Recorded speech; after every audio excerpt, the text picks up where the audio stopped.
Welcome back to our Friday edition, yes, 50th edition of News Geelong.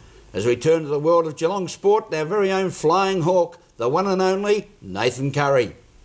Thank you very much, Rawlons, and good evening, everyone. First up in sport tonight, News Geelong's man of the Geelong and District Football League, Cal Lowther, caught up with North Geelong assistant coach Jason Habib to have a chat about their narrow loss to Werribee Centrals last Saturday. Jace, obviously in the game all day, you had them on the ropes, but you just couldn't shake them, and they ended up just running over you in the last quarter. Yeah, I mean, we were at three-quarter time. We were pretty confident going in, leading all day. But look, they're a quality side. I mean, as Frank said at three-quarter time, top sides never give up, and that's what they've done in the end. They just kept going and going and going. Yeah, looking at the last quarter, where do you think your team broke down? Were they just not big enough in the clinches, or is it something else that sort of made you break down? I mean, look, at the first 5 minutes, we had maybe 3 to 4 shots on goal. Like Jaron Bright missed 2 easy shots, and I think if we got them, I think we would have broke their back.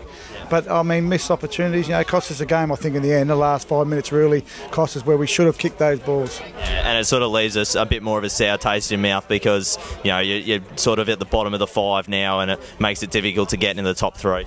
Yeah, it does. Look, it does. But as we said to the boys after the game, keep our heads up. We've got to learn from it. We're a young side. Look, and we know that we can beat them. There's no doubt. We're pretty confident of that. But it's pretty hard to get back in the top 3. If you lose a game now, this part of the year, time of the year, it's hard to get that top 3 spot. So. Okay, thanks very much, Jace. No worries. Appreciate your time. Thanks.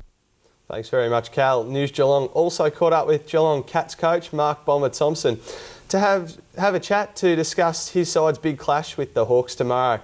Now, Bomber, is it a bad time to get the Hawks? They are in some good form. No, not really. It's good to play sides that are in good form and good availability, and we look forward to those challenges. We don't take pride in getting clubs when they're wounded or in bad form. It's quite exciting to play a team that's in form. Caffeine and sleeping tablets are all the talk at the moment. Are they a concern among AFL players? Look, we let players sleep in. We don't get them up too early the next day after a night game. But the problem with sleeping tablets, it's not rife. I just spoke to our doctor. Not many players take the caffeine tablets. Not many players take sleeping tablets. So it's probably an individual case. Our doctors, just went and checked to make sure before I came in here because I thought I might have been asked that one. I think doctors would too generally, but there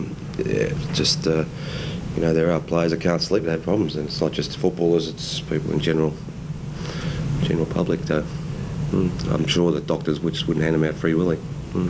So is it an individual decision, or does the club have a policy on taking those sorts of tablets? No, we don't have a policy. Each player would talk to the doctor and work things out, and generally the doctor, I think, would probably advise, do you really want to go down this path? Do you really need the sleeping tablets? As I said, I don't think there's too many at Geelong that take them. We all know Buddy Franklin's back to his best. Who's going to get the job on him tomorrow? Look, it's a bit early to tell, but Lonergan's been in good form. Harry Taylor, he's probably more likely to play than not to play, so he'd be a chance. And even Matthew Scarlett might be a combination of all 3. Well, Lonergan did say he wanted first crack at Buddy. What do you think of that? I'm not sure. He said he never said that he liked first crack. He said if the coaches wanted me to play on him, that he would be prepared to play on him. And that's a very smart thing to say. Now, how's Brad Otten's been keeping fit? Would you be able to squeeze him into the side without dropping one of the big men if you use, say, Trent West as a permanent forward? Well, that's an option. Yeah, that is a real option because we are missing Hawk and Moons, and Podsy. He can't do it all on his own, so we did really need Westy to do some. So yeah, well, that might be an option that young Westy mightn't get pushed out. Hasn't been able to run much, but to be honest, I've never seen him out of the gym. On a cardio machine, doing a lot of swimming, bike, with these ski grinder things that we have, and he's always doing them. So yeah, he's been pretty busy, but yeah, again, hasn't been able to run much. So we'll just have to wait and see how his fitness is tomorrow training, and make a decision.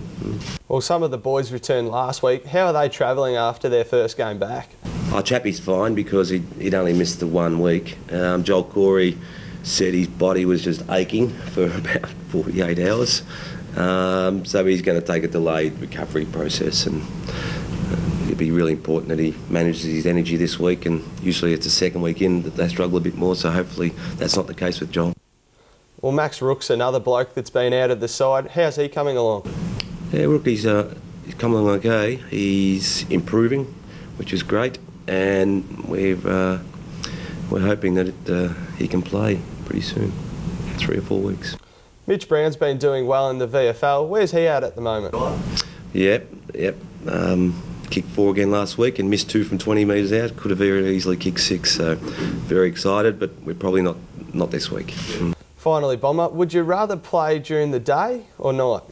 Yeah, I like playing at the G during the day. Against a good side. So it's. I think that the crowd should be fantastic. I know night games are good for TV, but daytime games are great for people to turn up to the matches. So we should have a cracker crowd because 2 pretty good teams. Couldn't agree with you more there, Bomber. It's sure to be a ripper match. That's it for sport this week. I'll see you again on Wednesday, but until then, it's back to you, Rawlo. Well, thank you, Nathan, and let me say forward commiserations on the loss by your Hawthorn Hawks to the mighty reigning premiers, the Geelong Cats, this weekend. The weather has continued to provide typically cold and still winter conditions both day and night. The sparkling Larni Salathiel joins us with the latest in the Geelong and district area weather over the next few days. A very good evening, Larni. Thank you, Graham, and good evening, everyone. There's a little bit of rain around over the weekend, so let's take a look at the forecast. For tomorrow, we've got a cloudy and windy day with some isolated showers, tending to patchy rain during the afternoon and a maximum of 14. For Sunday, a partly cloudy day in Geelong with a few isolated showers until evening, a maximum again of 14. For next week, Monday, it's becoming cloudy with a maximum of 13. For Tuesday, a partly cloudy day with a few isolated showers around later on in the day in the Geelong district, a maximum of 15. And for Wednesday, cloud increasing again with a chance of some isolated showers and a maximum of 12. And today we had some areas of morning fog and frost this morning, which cleared to a mostly sunny day this afternoon with a maximum of 14. And that's the weather until next week, Graham. Thank you very much, Larni. Enjoy your weekend up at sunny Swan Hill. And thank you for being with us here again on News Geelong this Friday evening, program number 50, a milestone for us. Remember, Fred and Hope, take your time and smell the flowers. From all the team at News Geelong, have a safe and enjoyable weekend and a very good night.